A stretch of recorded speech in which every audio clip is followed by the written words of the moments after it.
Pemirsa, Jamaluddin bin Ismail alias Din Propos, salah satu mantan kombatan GAM yang bernasib kurang beruntung. Akibat faktor ekonomi, pria yang tak muda ini terpaksa tinggal di gubuk tak berdinding selama belasan tahun.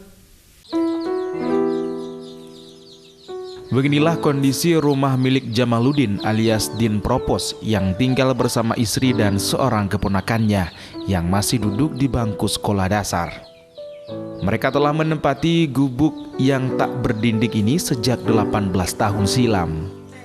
Pada masa konflik Aceh, Din Propos merupakan salah satu sayap militer GAM yang sangat disegani oleh musuh.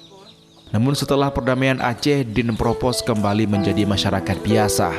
Namun ia seperti terlupakan oleh teman-teman seperjuangannya, sehingga kehidupannya sangat memprihatinkan. Menjelang umurnya yang sudah mulai rentah, Din Propos sudah tidak mampu lagi untuk bekerja layaknya seperti mantan kombatan lainnya. Bahkan pendengarannya kini sudah mulai memudar. Ia hanya bisa pasrah tinggal di rumah berukuran 3 x 6 meter yang berdinding tikar dan daun kelapa. Terkadang mereka terpaksa menumpang tidur di rumah mertuanya. Jamaluddin alias Din Propos, mantan kombatan GAM. Jadi ini sudah berapa lama Pak kondisi tinggal seperti ini Pak? Waktu perdamaian udah seperti ini. Ya. Jadi Udah 18 tahun begini. seperti ini ya.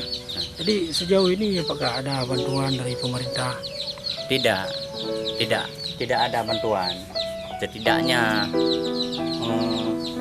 Jamaluddin alias Din Propos, setidaknya mantan-mantan komandan yang ada di DPR atau yang ada menjadi bupati, mulai DPRK daerah atau DPRK provinsi, sepatutnya dibantu Jamaluddin alias Din Propos.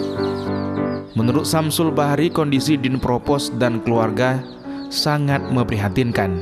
Namun Samsul Bahari juga mengaku tak mampu berbuat banyak untuk membantu membangun rumah yang layak untuk sahabat seperjuangannya itu. Sejauh ini pihak Pemda Biren belum pernah memberikan bantuan rumah layak huni bagi Jamaluddin. Samsul Bahari berharap Pemda Biren dan sahabat perjuangan Jamaluddin yang telah memiliki kemampuan bisa memperhatikan nasib Jamaluddin alias Din Propos agar dapat tinggal di rumah yang layak seperti masyarakat lainnya.